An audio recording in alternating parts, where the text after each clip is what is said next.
कैमोक्सीजन पंकज में आपका स्वागत है। आज अपने बात करेंगे ऑक्सीकरण और अपचयन या रेडॉक्स रिएक्शन के ऑब्जेक्टिव टाइप क्वेश्चन के बारे में। क्वेश्चन नंबर 1 है, किसी बीकर में विलयन नीला हो जाता है यदि। तो सीधा सा बेसिक है, अपने जानते हैं जब भी कॉपर की छड़ को सिल्वर नाइट्रेट विलयन में डुबोते हैं तो अपने को पता है कॉपर एजी की अपेक्षा अधिक क्रियाशील होता है तथा यह AgNO3 विलयन से Ag को विस्थापित कर देता है तथा खुद Cu2 प्लस आयन के रूप में विलय हो जाता है। तो जो विलयन का रंग नीला किसके कारण होता है? Cu2 प्लस आयन के कारण, जो अपने पहले पढ़ चुके हैं। तो इस प्रकार अपने प्रारंभिक अवस्था में देखें तो ये रंगहीन होता है। कुछ समय बाद देखते हैं तो छड़ पर सिल्वर का निक्षेपण होता है तथा विलयन का रंग क्या हो जाता है? नीला। तो अपना आंसर कौन सा सही आएगा? कॉपर इलेक्ट्रोड AgNO3 विलयन में स्थित होता है तो बीकर में विलयन क्या हो जाता है? नीला हो जाता है। नेक्स्ट क्वेश्चन, वह तत्व जो धनात्मक ऑक्सीकरण अवस्था को प्रदर्शित नहीं करता। तो सीधा सा बेसिक है, यहाँ पे अपने को दे रखा है ऑक्सीजन, नाइट्रोजन, क्लोरीन और फ्लोरीन। तो बेसिक क्या है? फ्लोरीन आवर्त सारणी में सर्वाधिक विद्युत ऋणात्मक तत्व होता है, अतः यह धनात्मक ऑक्सीकरण अवस्था को नहीं दर्शाता। सीधी सी बात है, फ्लोरीन किसी भी तत्व के साथ हो वह ऋणात्मक ऑक्सीकरण अवस्था दर्शाता है। तो इस प्रकार अपना आंसर क्या हो जाएगा? D, fluorine, F। Next question है, निम्न में से कौन सी रेडॉक्स अभिक्रिया नहीं है? तो रेडॉक्स अभिक्रिया नहीं का अपने को आइडेंटिफिकेशन करना हो तो सीधा सा तरीका है, अभिकारक की तरफ ऑक्सीकरण संख्या देख लेंगे और देख लेंगे जब वो उत्पाद के रूप में परिवर्तित होते हैं तो ऑक्सीकरण संख्या में परिवर्तन होता है या नहीं होता। अगर नहीं होता तो रेडॉक्स अभिक्रिया नहीं है। अगर उत्पाद के रूप में बनने पर ऑक्सीकरण संख्या में परिवर्तन होता है तो वो रेडॉक्स अभिक्रिया है।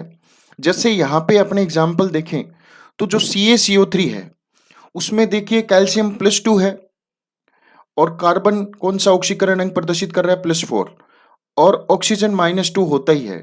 ठीक है, तो देखिए कैल्शियम CaO में देखिए कैल्शियम क्या हो रहा है? +2, तो परिवर्तन नहीं हुआ। कैल्शियम यहाँ पे भी +2 था अभिकारक में और उत्पाद में भी +2 है।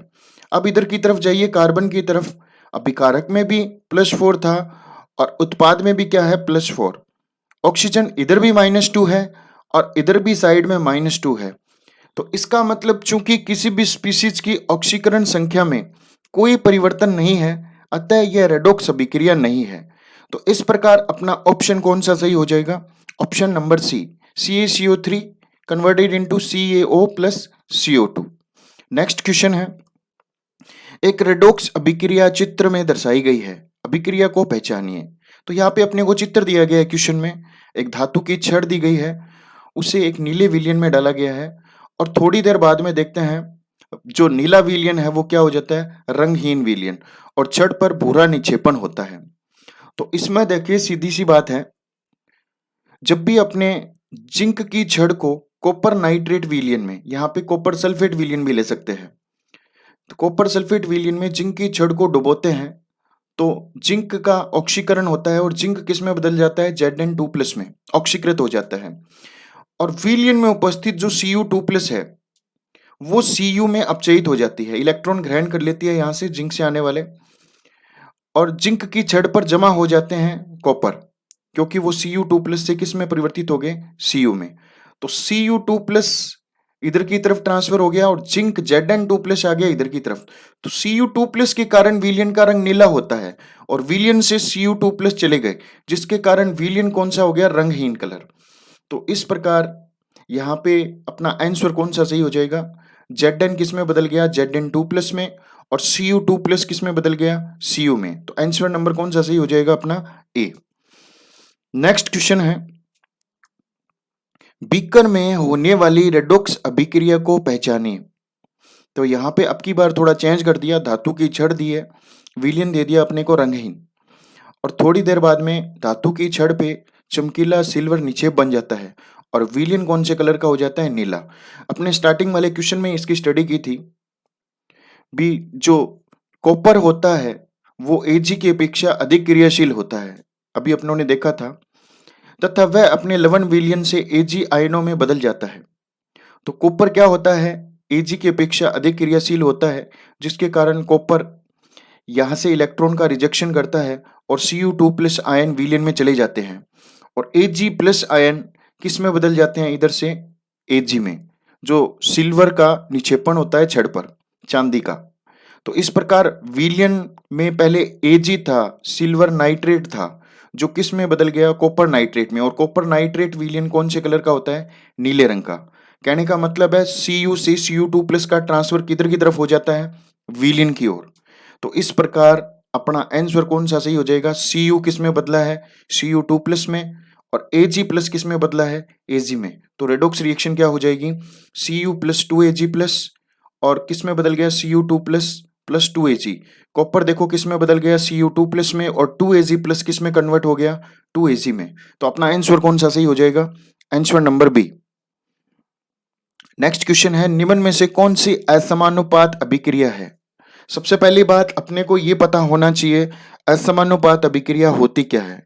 यदि किसी अभिक्रिया में वो एक ही तत्व ऑक्सीकृत हो रहा है और वो एक तत्व क्या हो रहा है? अपचयित हो रहा है, तो इस प्रकार की अभिक्रिया को अपने क्या कहते हैं? असमानुपात अभिक्रिया। इस अभिक्रिया की खास बात क्या होती है? वो तत्व 3 ऑक्सीकरण अंक प्रदर्शित करता है। तो देखिए इसमें, इस अभिक्रिया में देखिए तो जो ए नंबर वाली अभिक्रिया है उसमें देखिए Cl2 है। Cl2 का क्या हो जाएगा? ऑक्सीकरण अंक 0, और प्लस में किससे रिएक्शन कर रहा है? 2OH माइनस से। अब देखो यहाँ पे क्लोरीन 0 था, इधर की तरफ आके किस में बदल गया? +1 में। क्लोरीन का ऑक्सीकरण अंक क्या है? ClO माइनस में +1। और दूसरी तरफ देखते हैं क्लोरीन यहाँ पे किस में बदल गया? -1 में। बाकी किसी का परिवर्तन नहीं हुआ, यहाँ पे H प्लस में है, प्लस में H+1। ऑक्सीजन इधर -2 है और इधर भी -2। क्लोरीन देखिए पहले 0 था, फिर हो गया +1, तो 0 से +1 हो गया, इलेक्ट्रॉन का रिजेक्शन हुआ है, ऑक्सीकरण। और Cl2 से -1 में बदलने का मतलब Cl2 का क्या हुआ है? अपचयन। तो ऑक्सीकरण अपचयन दोनों हो रहे हैं एक तत्व के साथ। इस प्रकार अपने कह सकते हैं ये अभिक्रिया असमानुपात अभिक्रिया है। तो ऑप्शन नंबर कौन सा सही हो जाएगा? ए। नेक्स्ट क्वेश्चन है, HNO3 सांद्र नाइट्रिक एसिड बोलते हैं इसको, नाइट्रिक एसिड में नाइट्रोजन की ऑक्सीकरण संख्या होगी।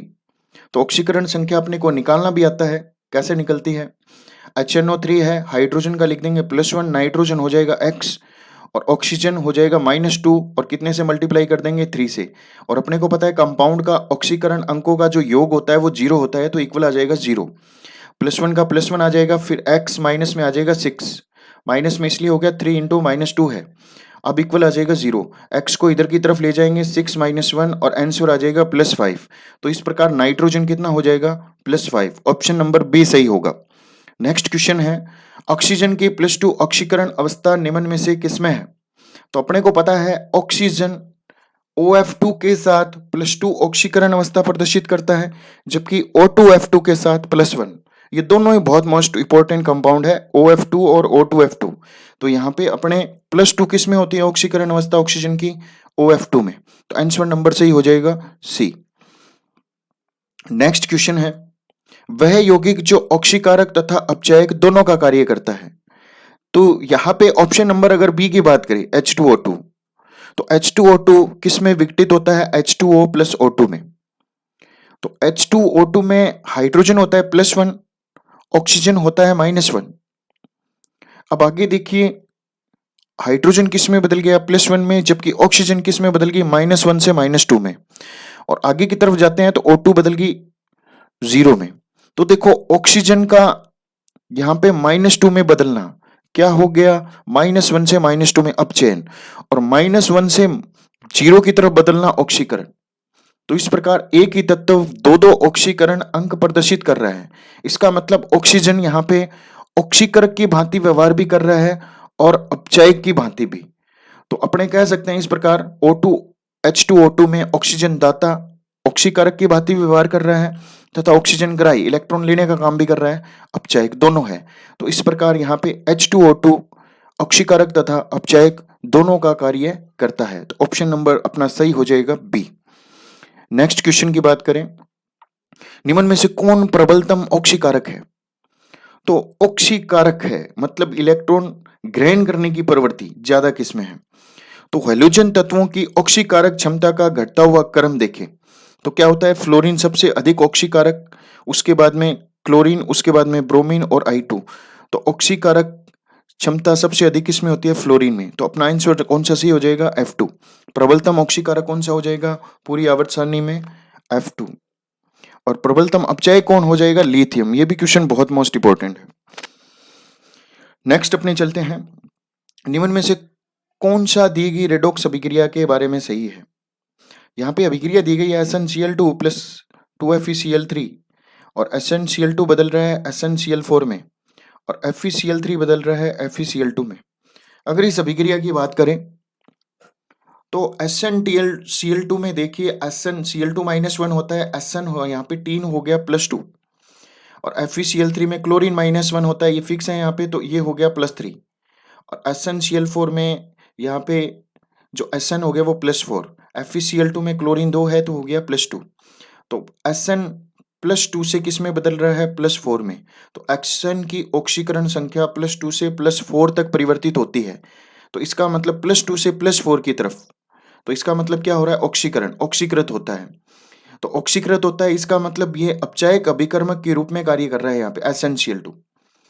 तो इधर से चलते हैं FeCl3 की तरफ। FeCl3 में Fe+3 है, किस में बदल रहा है? Fe+2 में। तो Fe का ऑक्सीकरण +3 से Fe+2 में परिवर्तित होता है, इसका मतलब अपचयन हो रहा है और ये किसकी भांति व्यवहार कर रहा है?